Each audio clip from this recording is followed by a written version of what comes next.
জাতীয় থেকে আন্তর্জাতিক, প্রান্তিক জনপদ থেকে নগর চারপাশে ঠিক কী ঘটছে এই মুহূর্তে তা নিয়ে আয়োজন এখন চারদিক। আপনাদের সঙ্গে আছি আমি আরিফুল ইসলাম সাহাব।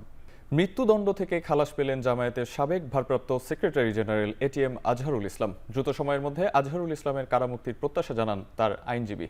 আন্তর্জাতিক অপরাধ ট্রাইব্যুনালের রায়কে ভুল উল্লেখ করে আপিল বিভাগ পর্যবেক্ষণে বলেছেন, বিচারের নামে অবিচার করা হয়েছে। মঙ্গলবার সকালে জামায়াতের সাবেক ভারপ্রাপ্ত সেক্রেটারি জেনারেল এটিএম আজহারুল ইসলামের রায় ঘোষণার জন্য 1 ঘণ্টা পর আদালত বসে। সকাল 10:50 প্রধান বিচারপতি সৈয়দ রেফাত আহমেদের নেতৃত্বে 7 বিচারপতির পূর্ণাঙ্গ আপিল বেঞ্চ সর্বসম্মতিক্রমে রায় ঘোষণা করেন। রায়ে এটিএম আজহারকে মৃত্যুদণ্ড থেকে খালাস দেয়া হয়েছে। সর্বোচ্চ আদালত তার পর্যবেক্ষণে বলেন, আন্তর্জাতিক অপরাধ ট্রাইব্যুনালের বিচার ভুল ছিল, বিচারের নামে অবিচার করা হয়েছে। পরে রায়ের আনুষ্ঠানিক প্রতিক্রিয়া জানান আইনজীবী শিশির মনির। এখন থেকে জামায়াতে ইসলামের সাবেক ভারপ্রাপ্ত সেক্রেটারি জেনারেল জনাব ATM Azharul Islam is an innocent man. এই রায়ের মাধ্যমে আমরা মনে করি সত্য জয়ী হয়েছে। জনাব এটিএম আজহারুল ইসলাম সাহেব সৌভাগ্যবান, তিনি ন্যায় বিচার পেয়েছেন, আল্লাহ তাআলা তাকে বাঁচিয়ে রেখেছিলেন। তাই আমরা এটাও মনে করি এই রায়ের মাধ্যমে সিন্ডিকেটেড ইনজাস্টিসের অবসান হয়েছে। সত্যের বিজয় হয়েছে, সত্যের বিজয় হয়েছে, সত্যের বিজয় হয়েছে।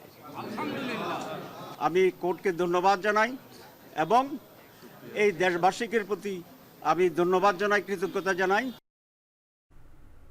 এটিএম আজহারুল ইসলামের রায়ের মধ্য দিয়ে দীর্ঘদিন অপেক্ষার পর সুবিচার প্রতিষ্ঠিত হয়েছে বলে মন্তব্য করেছেন জামায়াতে ইসলামীর আমির ডাক্তার শফিকুর রহমান। সকালে কাকরাইলে ডিপ্লোমা ইঞ্জিনিয়ার্স ইনস্টিটিউশনে সংবাদ সম্মেলনে তিনি বলেন, জুলুম করে বিগত সরকার জামায়াত নেতাদের মিথ্যা মামলায় ফাঁসি দিয়েছে। বাংলাদেশের সর্বোচ্চ আদালতের সুপ্রিম কোর্টের পূর্ণাঙ্গ বেঞ্চ আমাদের রিভিউ আবেদন শুনানির পর তার রায় আজকে ঘোষণা করেছেন। এই রায়ে আমাদের সম্মানিত মজলুম নেতা এবং ভাই জনাব আজহারুল ইসলামের বিরুদ্ধে আনীত সকল অভিযোগ থেকে তাকে খালাস দেওয়া হয়েছে। যে রাব্বুল আলামিন দীর্ঘদিন ধরে আমরা এমন একটি সুবিচারপূর্ণ রায়ের জন্য অপেক্ষা করছিলাম, সেই রায় দিয়ে আজকে আমাদেরকে তিনি আরো বেশি কৃতজ্ঞ এবং অলঙ্কৃত করেছেন। এটিএম আজহারুল ইসলামের দণ্ডাদেশের বিরুদ্ধে ন্যায় বিচার প্রতিষ্ঠার সুযোগ সৃষ্টির কৃতিত্ব জুলাই গণ আন্দোলনের অকুতোভয় নেতৃত্বের। সামাজিক যোগাযোগ মাধ্যমে ফেসবুক এমন স্ট্যাটাস দিয়েছেন আইন উপদেষ্টা ডক্টর আসিফ নজরুল।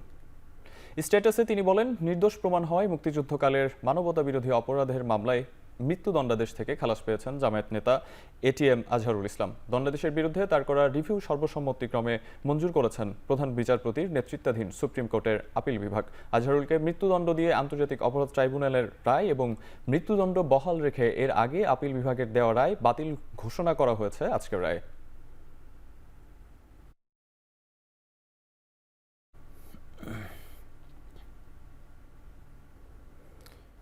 সরকারি চাকরি সংশোধন অধ্যাদেশ 2025 প্রত্যাহারের দাবিতে টানা চতুর্থ দিনের মতো সচিবালয় কর্মচারীদের বিক্ষোভ চলছে। পূর্ব ঘোষিত কর্মসূচি অনুযায়ী সকাল 10টা থেকে সচিবালয়ের বাদামতলায় জড়ো হতে থাকেন বিভিন্ন মন্ত্রণালয় ও বিভাগের কর্মচারীরা। দাবি আদায় না হওয়া পর্যন্ত কর্মসূচি চালিয়ে যাওয়ার ঘোষণা দিয়েছে বাংলাদেশ সচিবালয়ের কর্মকর্তা কর্মচারী ঐক্য ফোরাম। এতে দাপ্তরিক কার্যক্রম বন্ধ হয়ে অচল হয়ে পড়েছে সচিবালয়ের কার্যক্রম। এদিকে কর্মচারীদের বিক্ষোভ কর্মসূচিকে কেন্দ্র করে সচিবালয়ে কড়া নিরাপত্তা ব্যবস্থা নেওয়া হয়েছে। সচিবালয়ের প্রধান ফটকে বিশেষায়িত বাহিনী সোয়াট মোতায়েন রয়েছে। স্বরাষ্ট্র মন্ত্রণালয়ের পূর্ব ঘোষণা অনুযায়ী সচিবালয়ে আজ সব ধরনের দর্শনার্থীর প্রবেশ বন্ধ রয়েছে। তবে আজ সাংবাদিকদেরও সচিবালয়ে প্রবেশ করতে দেয়া হচ্ছে না।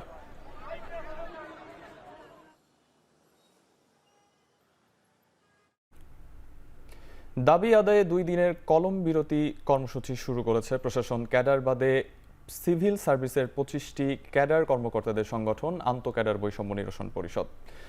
বিভিন্ন ক্যাডারের কর্মকর্তাদের সাময়িক বরখাস্ত ও বিভাগীয় মামলার প্রতিবাদ এবং পেশাভিত্তিক মন্ত্রণালয় প্রতিষ্ঠা, উপসচিব পদে পদোন্নতি, কোটা বাতিল এবং সব ক্যাডারের মধ্যে সমতা আনার দাবিতে এ কর্মসূচি পালিত হচ্ছে। প্রশাসন ক্যাডার বাদে সিভিল সার্ভিসের 25টি ক্যাডার কর্মকর্তাদের সংগঠন আন্তঃ ক্যাডার বৈষম্য নিরসন পরিষদের ব্যানারে চলছে এ কর্মসূচি।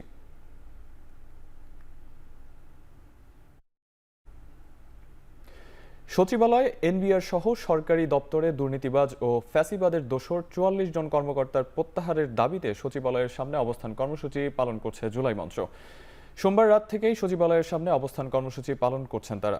এ সময় আন্দোলনকারীদের বলেন, পূর্ব ঘোষিত কর্মসূচির অংশ হিসেবে এ অবস্থান কর্মসূচি পালন করছেন তারা। বিক্ষুব্ধরা বলেন, গণ অভ্যুত্থানের 9 মাসে এখনও সচিবালয় সহ সরকারের গুরুত্বপূর্ণ স্থানে বহাল তবিয়তে রয়েছে ফ্যাসিবাদের সহযোগীরা।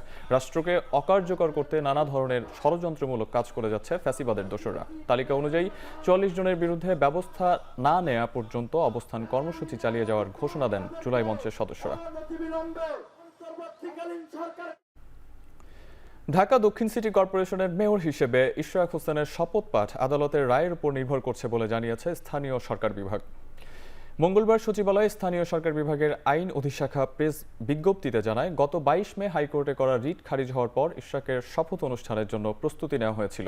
তবে 25 মে ইশরাক নিজেই হাইকোর্টে তার আইনজীবীর মাধ্যমে একটি রিট পিটিশন দাখিল করেন।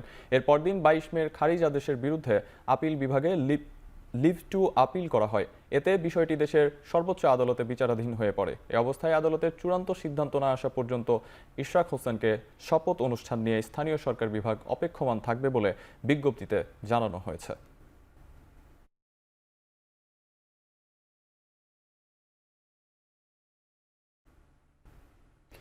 অভিন্ন চাকরিবিধি বাস্তবায়ন, হয়রানি বন্ধ, মামলা প্রত্যাহার সহ 7 দফা দাবিতে টানা কর্মবিরতি পালন করছেন পল্লী বিদ্যুতের কর্মকর্তা কর্মচারীরা। তবে সচল রয়েছে বিদ্যুৎ সরবরাহ সহ গ্রাহক সেবা। সকাল থেকে সৈয়দপুরের 2টি পল্লী বিদ্যুৎ সমিতির কর্মকর্তারা কর্মবিরতি পালন করছেন। তবে অব্যাহত রয়েছে জরুরি সেবা। 7 দফা না মানা পর্যন্ত আন্দোলন চালিয়ে যাওয়ার ঘোষণা দিয়েছেন কর্মকর্তারা। এদিকে কর্মবিরতি সত্ত্বেও ময়মনসিংহ পল্লী বিদ্যুৎ সমিতির দপ্তরগুলোতে নির্বিঘ্নে বিল দিচ্ছেন গ্রাহকরা। ওয়ার্কশপে চলছে কর্মযজ্ঞ। ময়মনসিংহ বিভাগে 3টি পল্লী বিদ্যুৎ সমিতির অধীনে গ্রাহক রয়েছে 15 লাখ। তারা বলছে, পল্লী বিদ্যুৎ সমিতির নানা অব্যবস্থাপনার কারণে হয়রানির শিকার হতে হচ্ছে তাদের গ্রাহকদের। ভুতুরে বিদ্যুৎ বিল সহ পুরো ব্যবস্থার সংস্কার চান গ্রাহকরা। এদিকে সারা দেশের 80টি পল্লী বিদ্যুৎ সমিতির কর্মকর্তা কর্মচারীরা গত 21 মে থেকে কেন্দ্রীয় শহীদ মিনারে অবস্থান করছেন। তারই ধারাবাহিকতায় আজ থেকে কর্মবিরতি কর্মসূচি পালন করছেন তারা।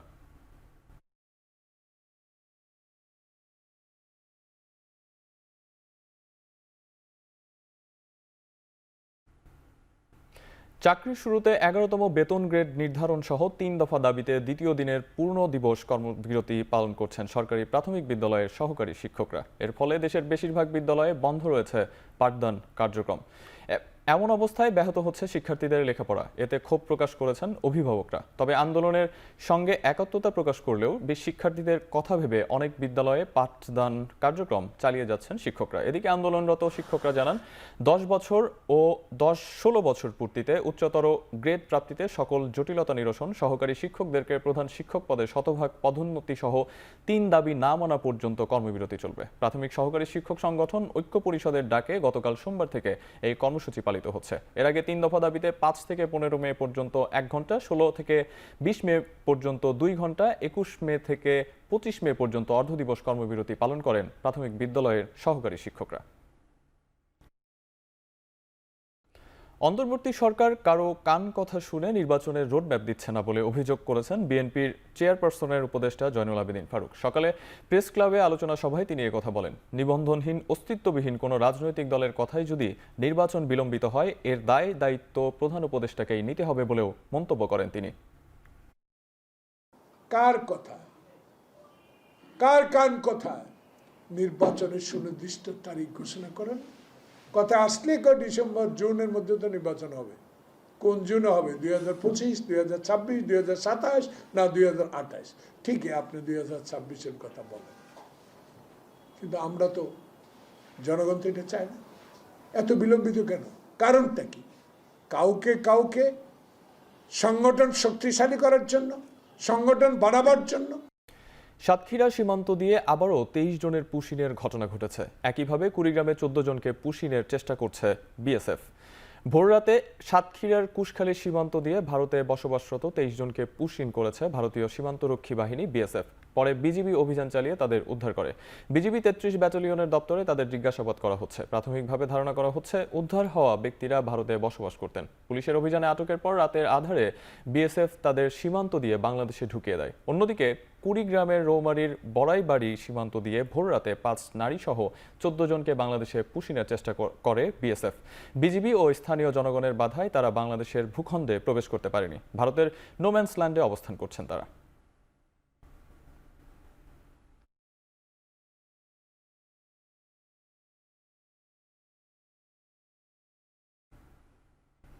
সীমান্ত দিয়ে পুশিনের প্রতিবাদ করে ভারতকে বৈধ পথ ব্যবহার করতে বলা হয়েছে বলে জানিয়েছেন স্বরাষ্ট্র উপদেষ্টা জাহাঙ্গীর আলম চৌধুরী। সকালে রাজশাহীতে 14তম ডেপুটি জেলার এবং 62তম কারারক্ষী ব্যাচের সমাপনী কুচকাওয়াজ অনুষ্ঠানে শেষে একথা বলেন তিনি।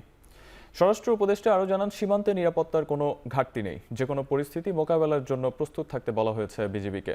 দেশের আইন শৃঙ্খলা পরিস্থিতি শিথিল হয়নি দাবি করে তিনি বলেন, পরিস্থিতি স্বাভাবিক রাখতে যথাযথ ব্যবস্থা নেওয়া হচ্ছে। এর আগে সমাপনী কুচকাওয়াজ অনুষ্ঠানে যোগ দিয়ে স্বরাষ্ট্র উপদেষ্টা বলেন, দেশের কারাগারগুলো হবে সংশোধনাগার, তাই বন্দীদের সাথে আগের মতো বৈষম্য করা যাবে না। আইন অনুযায়ী সবাই তার প্রাপ্য সুবিধা পাবেন। কারারক্ষীদের প্রশিক্ষণ কোর্সে মোট 18 জন নবীন ডেপুটি জেলার 3 মাস ও 508 জন কারারক্ষী 6 মাসের প্রশিক্ষণ সম্পন্ন করেছেন।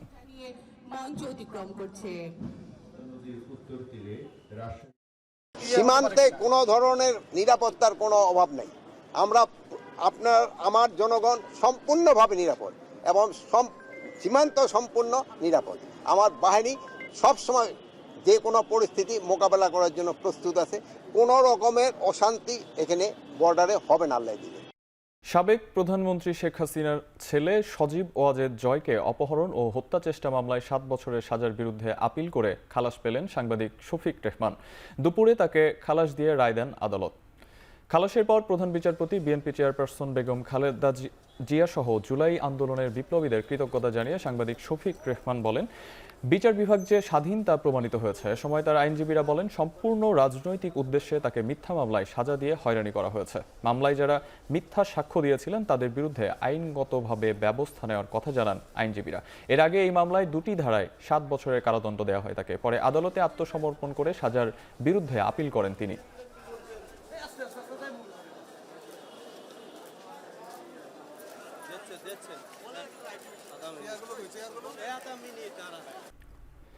যুক্তরাজ্যের লিভারপুল ফুটবল ক্লাবের শিরোপা জয়ের উদযাপন অনুষ্ঠানে ভিড়ের মধ্যে গাড়ি উঠিয়ে দেওয়ার ঘটনায় আহত হয়েছে শিশুসহ অন্তত অর্ধশত। আহত সবাইকে হাসপাতালে চিকিৎসা দেওয়া হচ্ছে। এ ঘটনায় এক ব্রিটিশ নাগরিককে সন্দেহভাজন হিসেবে আটক করেছে যুক্তরাজ্য পুলিশ। বিষয়টি নিশ্চিত করেছে বিবিসি।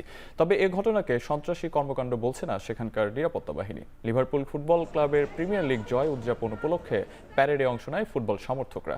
সেখানেই ভিড়ের মধ্যে আচমকা গাড়ি উঠিয়ে দেওয়ার ঘটনা ঘটে।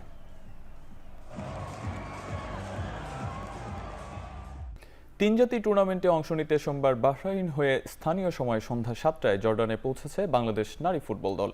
সোমবার সকালে ঢাকার হজরত শাহজালাল আন্তর্জাতিক বিমানবন্দর ছাড়েন শামসুন্নাহার আফিদারা। 31 মে ইন্দোনেশিয়ার বিপক্ষে টুর্নামেন্টের প্রথম ম্যাচে মাঠে নামবে বাংলাদেশ। দুদলই কাগজে কলমে বাংলাদেশের চেয়ে গিয়ে আসন্ন এএফসি এশিয়ান কাপ কোয়ালিফায়ারের অংশ হিসেবে এ সিরিজ খেলছে বাংলাদেশ। বিদ্রোহ শেষ করে বাটলারের অধীনে সবাই খেলতে রাজি হলেও স্কোয়াডে মারিয়া, মনিকা, ঋতুপর্ণা থাকলেও নেই সাবিনা খাতুন, মাসিরা পারভিন, কৃষ্ণারানী সরকার, সানজিদা আক্তার ও মাতসুসীমা সুমাইয়া।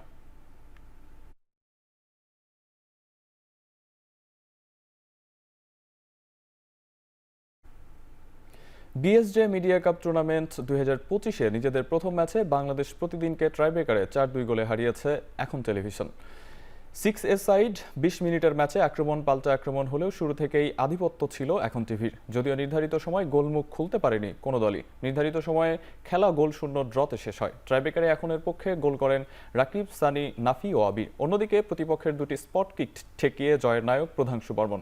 ম্যাচ সেরার পুরস্কারও ওঠে গোলরক্ষকের হাতেই। নিজেদের দ্বিতীয় ম্যাচে এখন টিভির প্রতিপক্ষ নিউজ 24।